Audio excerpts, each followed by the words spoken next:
Muy buenas noches, ¿cómo están? Bienvenidos, bienvenidas. Comenzamos una nueva edición de CPE Noticias, el informativo de la Cooperativa Popular de Electricidad. Hoy día martes tenemos mucha información para compartir con todos y todas ustedes. Vamos a estar compartiendo imágenes del anuncio de importantes obras para la localidad de Toay, cloacas, viviendas sociales. Bueno, todos los anuncios que realizó hoy el gobernador Sergio Silioto los vamos a ver en algunos minutos, pero vamos a iniciar con una serie de reformas que se vienen a nivel nacional y que están en manos del ministro desregulador Federico Sturzenegger. El gobierno ya tiene listo un nuevo paquete de desregulación económica que evalúa enviar al Congreso y que apunta a modificar reglas históricas en sectores sensibles de la economía. Contempla cambios en el sistema de venta de medicamentos, seguramente van a reaccionar los farmacéuticos, como ya lo han hecho en otras oportunidades. También cambios en la navegación fluvial y el mercado inmobiliario. Las reformas que pretende implementar Federico Sturzenegger también prevén ajustes en los arrendamientos rurales, la industria vitivinícola, el mercado del libro, el régimen de garrafas, el sistema financiero, los traductores públicos y también las cooperativas. Se busca, señala el gobierno en líneas generales, reducir costos, aumentar la competencia y eliminar barreras de entrada en estas actividades económicas. Reitero, seguramente vamos a estar ampliando esta información durante la semana. Sturzenegger anticipa otro paquete de reformas. Vemos los títulos y comenzamos. Obras para Toay. El gobernador Sergio Silioto anunció hoy un plan de obras para Toay en el que se invertirán 24.600 millones de pesos. Ampliarán la red de cloacas en el barrio Lohuoché, construirán una cisterna de agua potable y viviendas sociales para adultos mayores. Marchan las centrales. La CGT y las dos CTA convocan a una movilización mañana desde las 16 en la Plaza San Martín, en lo que será el inicio de acciones conjuntas contra el ajuste de Javier Milei. En conferencia de prensa señalaron que hay que torcerle el brazo a la política fascista del gobierno nacional. Actividades en el museo. El Museo de Historia Natural renueva su propuesta en las vacaciones de invierno y anunció que en la última semana ya pasaron más de 2.000 visitantes. El jueves se presenta el cantautor Javier Villalba. Rectores por el presupuesto. Rectores de universidades nacionales de todo el país exigieron que se cumpla la ley de financiamiento universitario. Piden que se levante la feria judicial para que el tema se resuelva lo antes posible. El vocero presidencial Adrián Rabier sigue generando polémicas en la sala de conferencias. Hoy tuvo algunos cruces con periodistas y también habló de, sus propias declaraciones, se desmintió a él mismo. El vocero presidencial intentó este martes maquillar el tuit en el que calificó a la Argentina como un país bananero mediante una confusa explicación en la que afirmó haber sido mal interpretado por algunos periodistas y medios de comunicación de mala fe. Niego contundentemente haber dicho alguna vez que la Argentina era un país bananero. Yo nunca dije eso, es una interpretación de muy mala fe de algunos periodistas y algunos titulares en algunos diarios que incluso me ponen entre comillas una frase que yo nunca dije, comenzó a justificarse Adrián Rabier. Bueno, él propio en un tuit que publicó en su cuenta oficial de X habló de un país bananero haciendo referencia a la bandera que expusieron o exhibieron los jugadores de la selección argentina luego de ganarle a Inglaterra. También en el día de hoy, protagonizó un verdadero papelón cuando comenzó a responder una pregunta que nadie le había hecho, lo que evidenciaba que ya tenía las respuestas previamente escritas. Vamos ahora a la localidad de Toay, donde el gobernador Sergio Silioto anunció obras por más de 24.600 millones de pesos. Se vienen las cloacas para parte del barrio Lohuoché, también viviendas sociales, distintas obras de infraestructura que por supuesto van a mejorar la vida de los toayenses. Hablamos con el gobernador. Estas obras, por la magnitud de la inversión económica, a lo largo de la historia del país, a lo largo de un federalismo presente, cierto, estas son obras que se financian en conjunto con el gobierno nacional. Nosotros, a pesar de la necesidad, pero también de la palabra empeñada, hemos tomado la decisión de que esta obra se va a financiar exclusivamente con recursos provinciales. Ojalá cambie. Próximamente tengamos recursos que nos van a permitir terminar las obras más rápido o avanzar con los otros dos servicios, con el agua potable y con los desagües pluviales. Y avanzamos en la más necesaria, que sea la más cara. La provincia de La Pampa sigue haciendo obra pública, la provincia de La Pampa sigue entregando viviendas, la provincia de La Pampa sigue dando créditos para que también, desde ese trabajo conjunto de la autogestión, podamos conseguir el mayor cumplimiento de sueños de techo propio. Y cuando vemos que en el contexto nacional es otra la realidad, eso es lo que nos hace distintos como colombianos. Opositores, que nos peleamos, que renegamos, y sí, defendemos a nuestra gente. ¿En cuántas provincias se inauguran obras todas las semanas? Y con recursos propios, Usted cualquier análisis que hace, no recibimos absolutamente nada de obra pública para la provincia. Tampoco lo reciben las otras provincias, No es una cuestión pragmática de decir, mire, voy a resignar algo de ideología, cosa que nunca haríamos, a cambio de tener más obras. No es así. Por eso vamos a seguir de la misma manera. Y más aún en un contexto donde creo que yo, es necesario que tengo la responsabilidad de decirlo como gobernador, pero también porque tengo una esencia como pampeano, de defender una historia de la provincia de La Pampa, de seguir manteniendo la independencia económica. Ya son 15 provincias que han adherido al sistema del gobierno nacional de endeudarse para gastos corrientes. En ese nivel de dependencia no vamos a caer como provincia de La Pampa. Muy bien. Tenemos una entidad para administrar eficientemente y tenemos muy claro la ideología y tenemos muy bien claro para qué estamos. Y cuando uno se endeuda para gastos corrientes, olvídense de la obra pública, pero también olvídense que la decisión la toma un gobernador. Seguiremos siendo una de las pocas provincias, aunque otras lamentablemente están en el camino también de perder la independencia económica, esa identidad que nos permite tomar decisiones.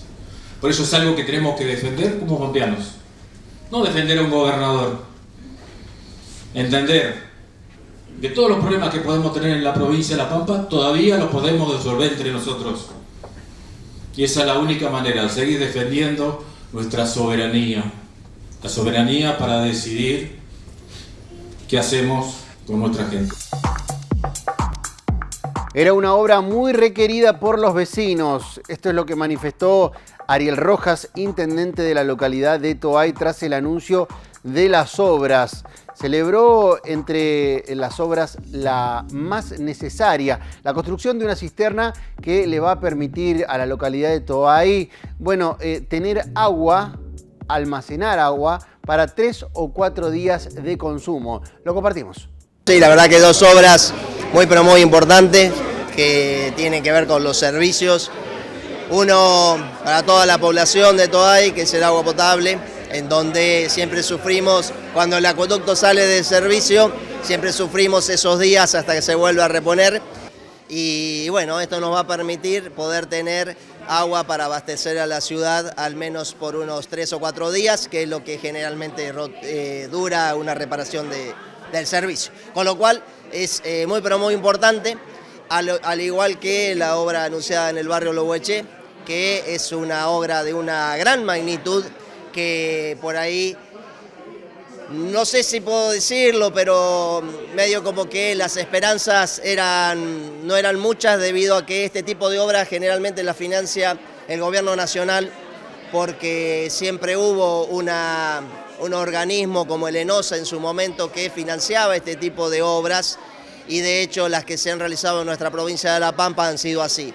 En esta ocasión, visto la poca preocupación del gobierno nacional, el gobierno provincial ha tomado la decisión de poder financiar esta obra en su totalidad, y entonces, bueno, obviamente muy agradecidos y contentos con el gobernador de la provincia por considerar este pedido. Era una obra muy demandada de los vecinos de Lobueché, que bueno, estuvieron presentes hoy también. Era una obra muy demandada de hace mucho tiempo y que a medida que sigue creciendo el barrio se hacía cada vez más necesaria.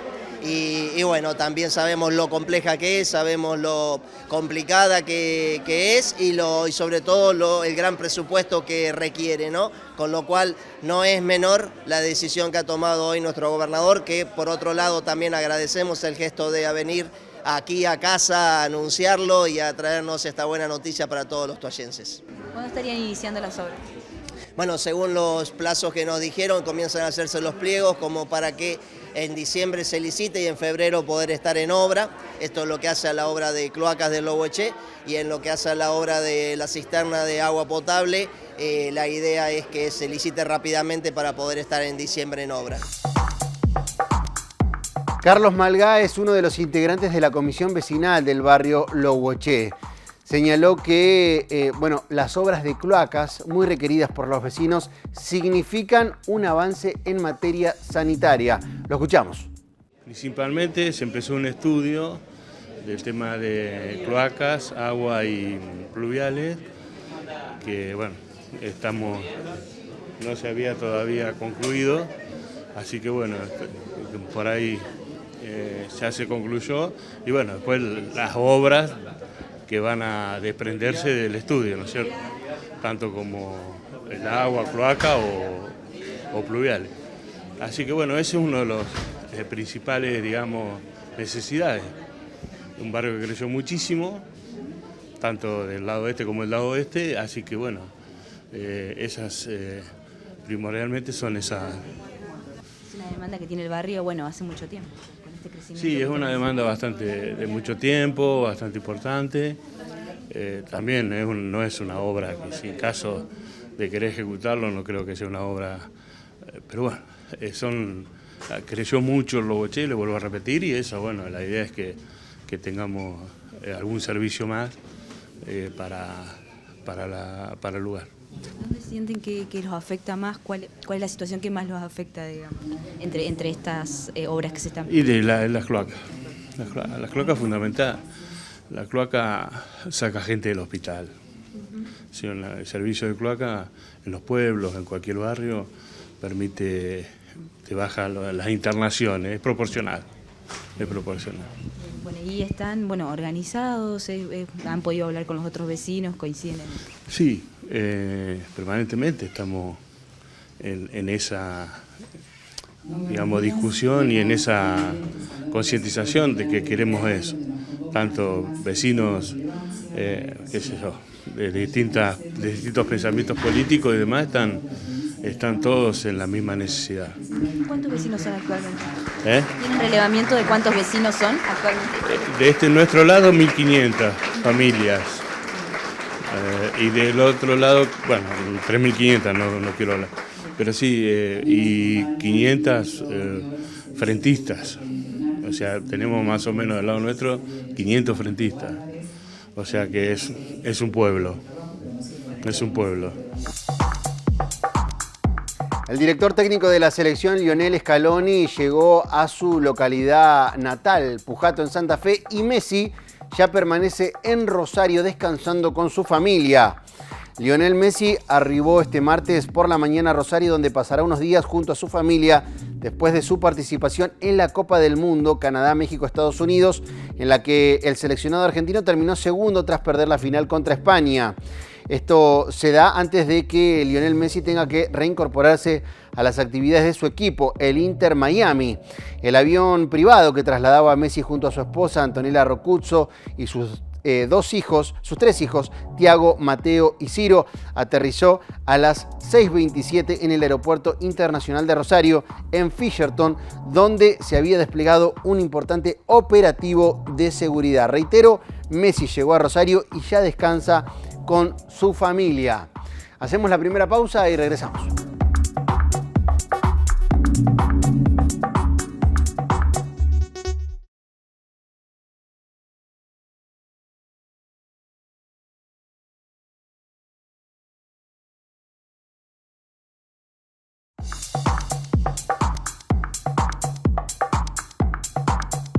Regresamos en CPE Noticias para hablar de algo que se está debatiendo en el Consejo Deliberante de la ciudad de Santa Rosa. Mencionábamos ayer que obtuvo dictamen de mayoría el proyecto para modificar las facultades del EMSU, el Ente Municipal de Servicios Urbanos, que ahora va a poder vender distintos insumos para la construcción fuera de la ciudad y fuera de la provincia también. Bueno, la Cámara de la Construcción está rechazando los cambios en el EMSU. La delegación de La Pampa de la Cámara Argentina de la Construcción advirtió que la incursión de la municipalidad en el sector afectará el empleo, generará condiciones de competencia desleal, cerrarán empresas y modificará el índice de coparticipación en favor de Santa Rosa. Esto obligó a que el presidente de Camarco, Adrián Pérez Aviaga, rechazara por escrito el proyecto municipal en una carta que justamente envió al Consejo Deliberante, señalando que la reformulación de las facultades del EMSU configuran una situación de competencia desleal en el rubro, con aptitud para causar un daño económico grave en el sector de la construcción. Quienes también se están oponiendo a la modificación del EMSU son los trabajadores agremiados en la Asociación de Trabajadores del Estado. Señalan que este proyecto debería haberse debatido con los trabajadores y que en caso de aprobarse esto irá en desmedro del empleo público. Lo escuchamos. La realidad es que nosotros nos enteramos por los medios, como ha sido muchas de las noticias y las modificaciones que hace el gobierno municipal de Santa Rosa. Y la verdad es que nos hubiese gustado no solamente que nos convocara a los sindicatos que nucleamos dentro del municipio la representatividad de los trabajadores y trabajadoras, sino también a los propios trabajadores y trabajadoras que van a atravesar este cambio laboral dentro del municipio o que intentan lograr con este cambio en el municipio. La realidad es que lo que nosotros vemos es que lo planteamos en el comunicado, es la inconsulta hacia un cambio laboral destinado a estos trabajadores y trabajadoras, que ya algunos la vienen sufriendo, lo venimos diciendo públicamente también. Y la otra es el problema que le suscita de perder dentro del Estatuto del Empleo Público la estabilidad laboral. Entender que un proyecto con un convenio colectivo de trabajo que se rige por las normas en las cuales estamos teniendo despedidos en el Estado Nacional miles todos los días, es más que nada atenuar y hacer anuencia a las leyes nacionales que está implementando este gobierno fascista de Milei.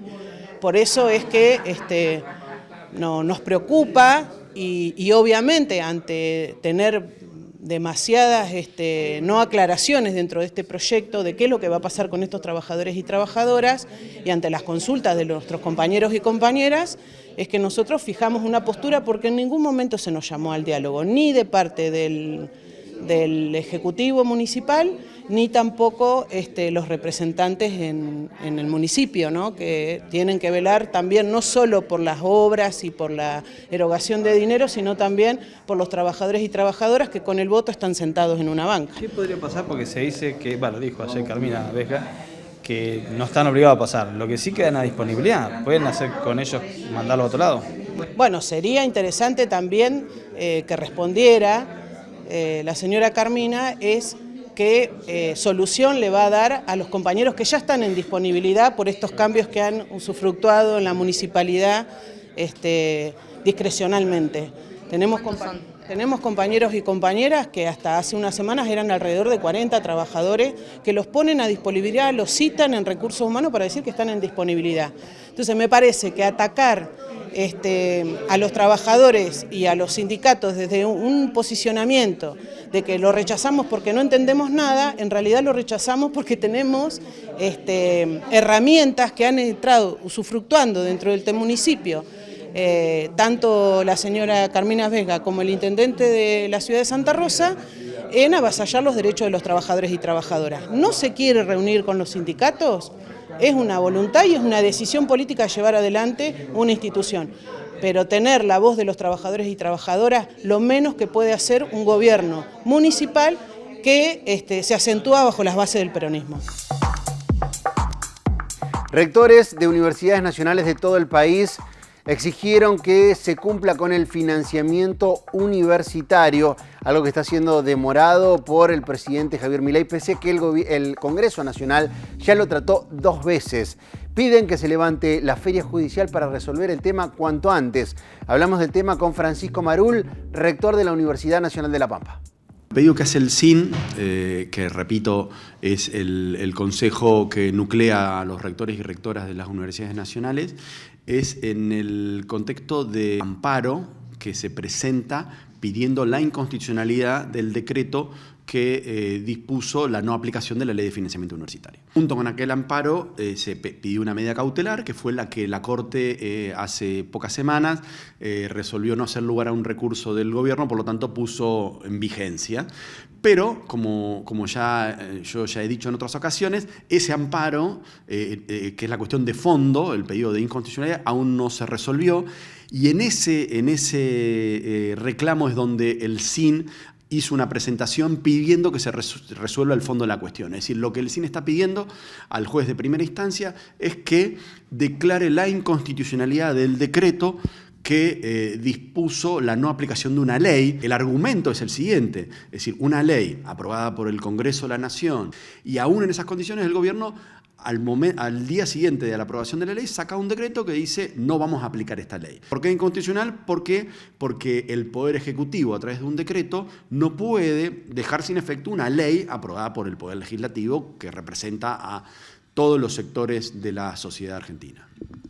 En toda esta situación que está ocurriendo, ¿dónde queda el acuerdo que se hizo con el Gobierno Nacional? Es un acuerdo paritario entre un empleador, que es el Estado Nacional, y los gremios, los cuales acordaron una mejora salarial que en el contexto del reclamo que estamos haciendo es parcial, y a partir del rechazo del recurso contra la medida cautelar, ha quedado firme esa medida cautelar que dictó este mismo juez al que hoy se le está reclamando que resuelva el fondo de la cuestión, y que dispone que se regularicen las situaciones salariales de docentes y no docentes y las becas estudiantiles. El SIN no renunció al reclamo judicial, por lo tanto, la medida cautelar, a partir de haberse rechazado aquel recurso, debe cumplirse, deben actualizarse porcentaje correspondiente al que prevé la ley, que es desde el momento de la aprobación de la ley hasta el día de la fecha, que los cálculos que se tienen son de aproximadamente un 25%. El reclamo sigue siendo el mismo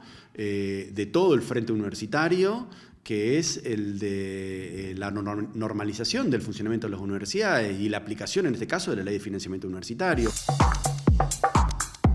Terminado el Mundial, el gobierno de Javier Milei trabaja en la reelección del presidente liberal libertario.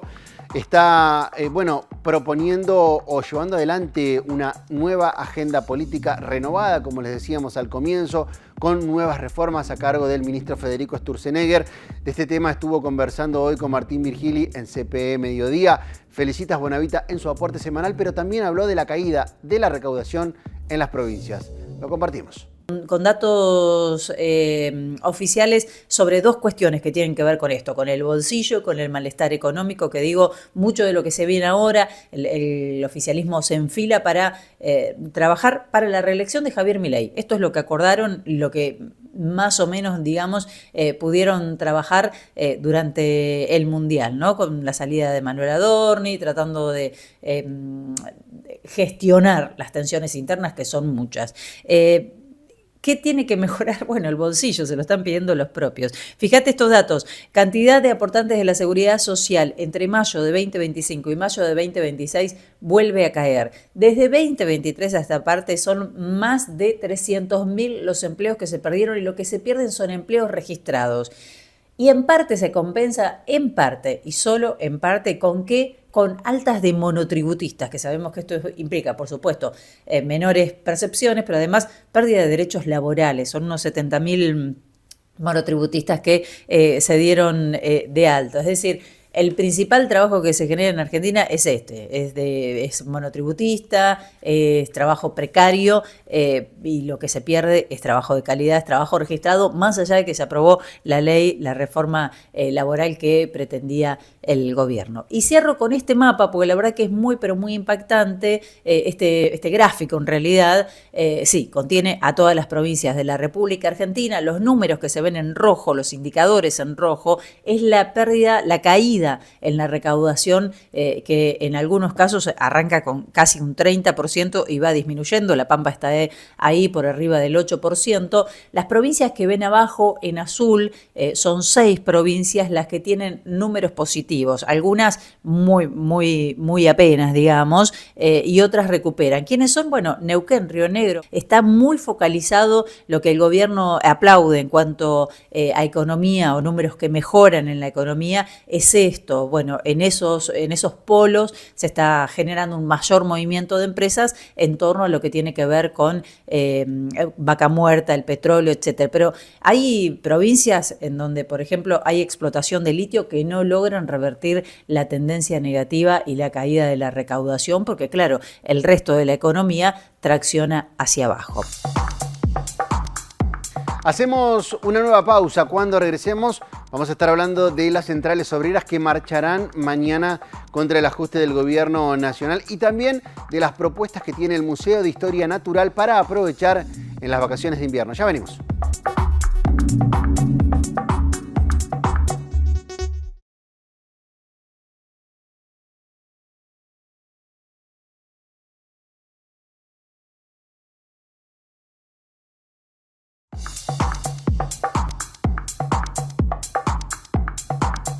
Regresamos en CPE Noticias para hablar de un tema que venimos siguiendo.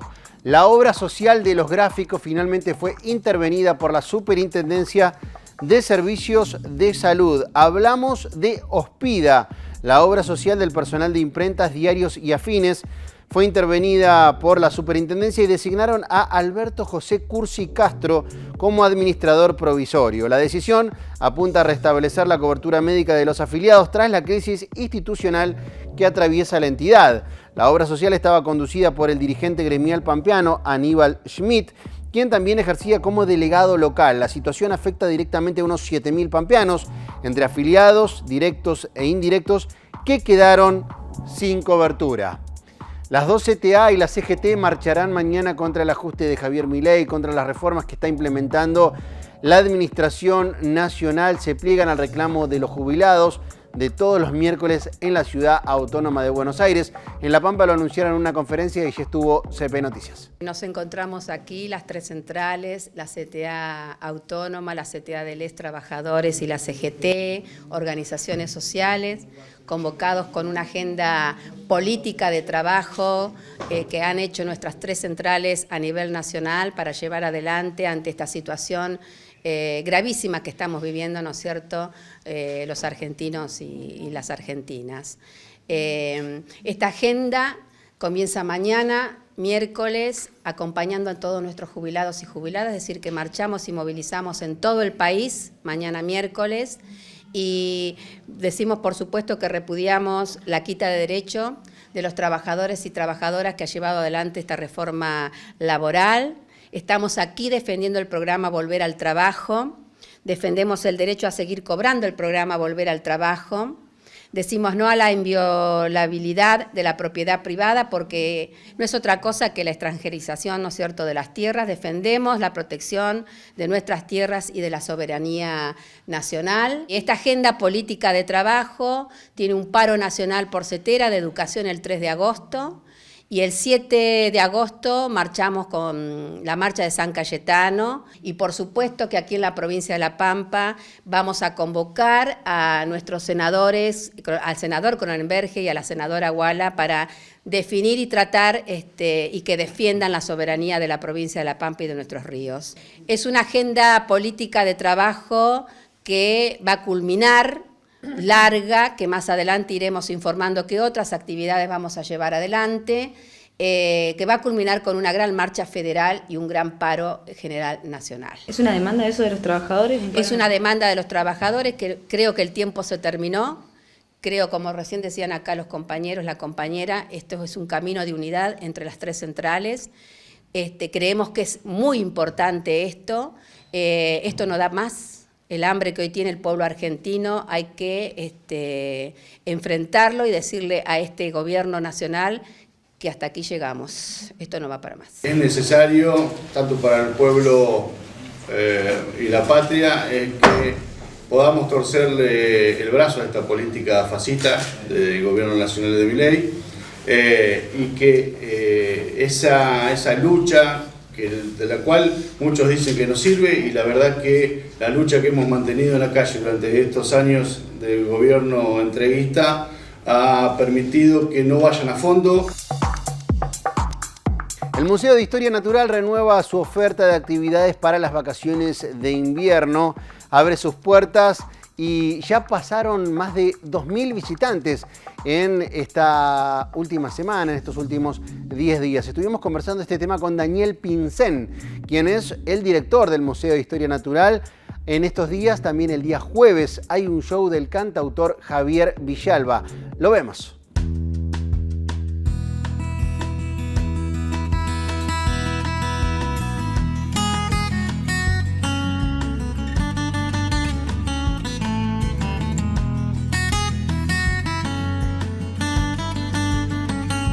Estamos abiertos con los horarios habituales y sobre todo recibiendo una gran cantidad de público a la tarde fundamentalmente. Esta semana tenemos una actividad que va a estar a cargo de Javier Villalba, que es docente, artista ranquel, que tiene obra musical y también unas obras literarias. Va a estar acá presentándose y compartiendo sus trabajos de Jean Carrayén y Pichu el Catún, que es música. Es para toda la familia y va a ser el jueves de 4 a 5 de la tarde aproximadamente acá en el museo. Bien. Bueno, ¿y qué más, qué otras actividades hay en esta semanita que queda? Mirá, ya teníamos instalado una muestra temporal sobre idiomas indígenas, es en ese contexto que está la presentación de Javier, y luego tenemos lo de siempre, la muestra Naturaleza y Cultura. Bueno, hemos incorporado algunos bancos también para que la gente se pueda sentar y permanecer y también tener algún momento de descanso. Sabemos que el museo es amplio, tiene 10 salas y bueno, permanecer acá mucho tiempo parado no es muy cómodo, por eso hemos adquirido esos bancos. Y los horarios son los de siempre, a la mañana de 8 a 1, a la tarde de 2 a 7, sábados y domingos de 6 a 8 y el ingreso es gratuito. Bueno, ¿cómo fue el flujo de gente durante esta primera semana de vacaciones? ¿Vinieron familias? ¿Qué es lo que sucede acá en el museo con los niños y las niñas cuando vienen? Bueno, lo que creo que es importante decir, porque también habla de alguna manera de algo que se potencia, que es el Festival Pichanay, que se hace la primera semana, organizado por el municipio de Santa Rosa. Entonces la calle Quintana entre Pico y Coronel Gil básicamente se llena de gente, mucha familia. En ese marco nosotros recibimos casi 2.000 personas la primera semana, sobre todo en horario de tarde, que es cuando se dan las actividades del Pichanay. Por eso nosotros permanecemos abiertos y no generamos como una oferta extra, porque sabemos que todo lo que sucede en el marco del Pichanay en la calle es muy convocante y bueno, nosotros recibimos mucho público en ese contexto. Y dejamos para la segunda propuesta, propuestas que salgan desde el museo. Bueno, entonces con entrada libre y gratuita, de lunes a sábados, ¿se pueden acercar las familias a las actividades o hacer una visita tradicional al museo? Toda la semana, de lunes hasta los domingos, pueden venir y visitar el museo.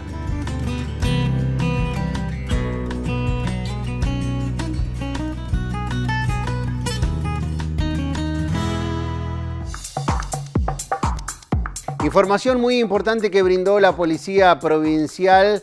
Brindaron números de apoyo alternativos al 101 porque hay compañías en las que no está funcionando el número de emergencias. Autoridades del Ministerio de Justicia y Seguridad y de la Policía de La Pampa informaron que ante diversas fallas de algunas empresas de telefonía celular para conectar con el 101, recordaron las líneas directas alternativas. Estamos hablando del 2954 45 26 30 o el 45 25 88. Estas líneas están operativas las 24 horas, son accesibles desde cualquier teléfono fijo o celular en toda la provincia de La Pampa. Reitero, estas son las líneas alternativas al 101 que no viene funcionando bien con algunas empresas de telefonía. Última pausa, cuando regresemos vamos a estar hablando del convenio que firmó la cooperativa de Macachín con la CPE para sumar socios a la editorial Voces. Ya venimos.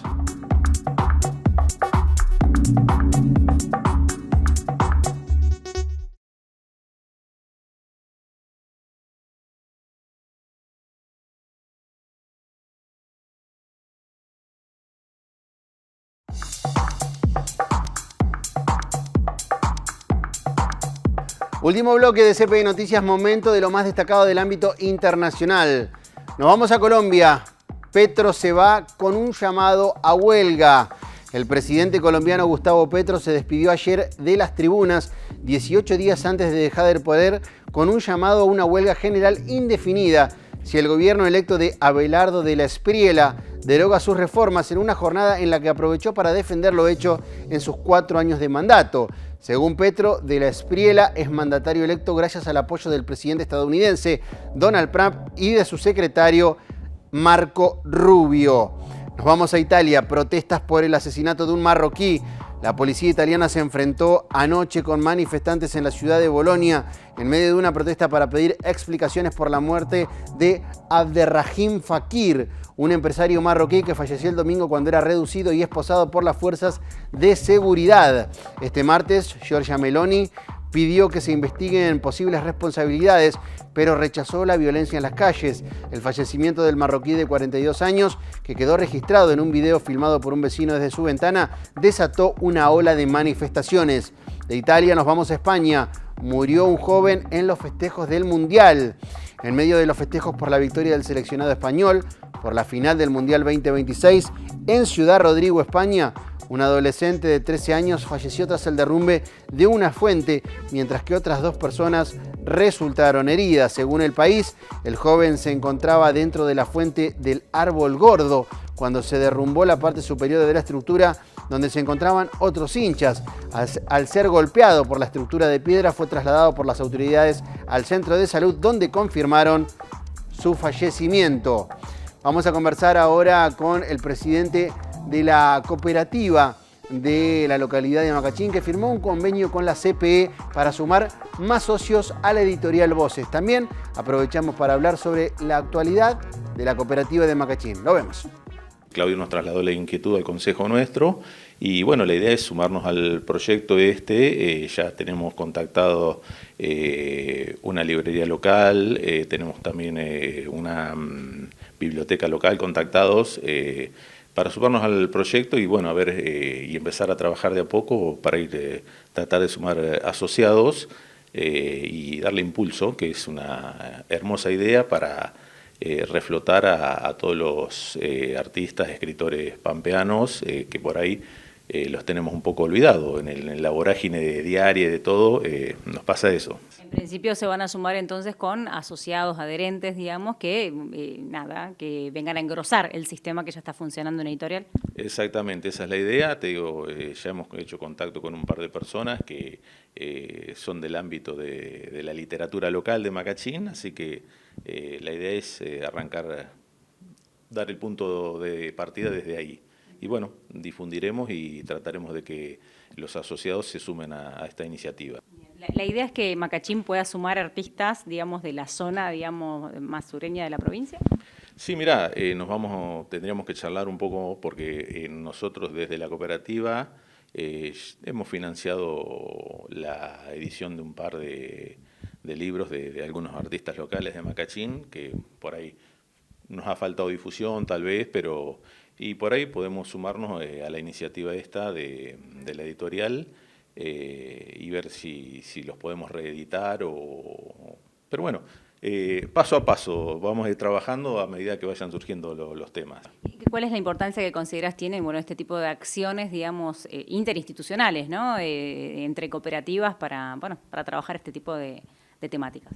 Sí, no, mira, es importantísimo y como lo dijo el presidente, estrechar lazos y fortalecernos y también, difundir la cultura hoy tenemos, no sé si la suerte o la desgracia, de tener una pantallita delante que nos aleja mucho del libro, y bueno, a ver si a través de este tipo de iniciativas y de acciones podemos reflotar y mejorar lo que es, sobre todo reflotar la literatura local y sobre todo fomentar la lectura. ¿Cómo está la cooperativa de allí de Macachín? Mira, nosotros en líneas generales tenemos una cooperativa saneada, tenemos una comunidad donde, o sea, te diría que tenemos muy buena cantidad de oferta de mano de obra. Eso hace que el asociado no tenga problemas en pagar su servicio eléctrico ni todas las prestaciones que da la cooperativa. Tenemos un montón de proyectos que los vamos desarrollando de acuerdo a las posibilidades. Tenemos el tema de agua envasada, que ya tenemos registrada marca, todo, o sea, más allá de la distribución local que hacemos de agua tratada, salir al mercado con agua envasada de 1 litro y de 4 litros. Y bueno, después, como hablábamos recién, había un proyecto de fotovoltaico que, bueno, estamos esperando definiciones de la provincia, y también tenemos otros proyectos para adelante, que es la ampliación o una nueva construcción de la sala funeraria, porque nos está quedando chico el lugar donde tenemos, o sea, tenemos varios proyectos. En pantalla estamos viendo el pronóstico para 6 localidades de nuestra provincia y verán ustedes que se espera un cielo parcialmente nublado en toda la provincia. En Realicó, mínima 6, máxima 14. En General Pico, mínima 5, máxima 14. Y en Catriló, mínima 6, máxima 13 grados. Nos vamos a General Hacha para mañana, mínima 1 grado, máxima 12. En Victorica, mínima 5, máxima 12. Y en 25 de mayo, mínima 3 grados, máxima 12. Y ahora el pronóstico del tiempo extendido para los próximos 6 días en la ciudad de Santa Rosa. Mañana miércoles nublado, mínima 5, máxima 13. El jueves parcialmente nublado, mínima 7, máxima 15. El viernes parcialmente nublado también, mínima 7, máxima 17. Va en aumento la temperatura a medida que nos acercamos al fin de semana. El sábado parcialmente nublado, mínima 9, máxima 19.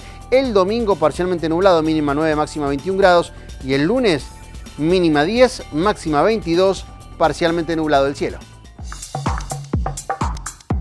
Y hasta aquí la información, hasta aquí las noticias. Nos vamos a reencontrar nosotros mañana miércoles, por supuesto, para hacer una nueva edición de CPE Noticias. Que descansen.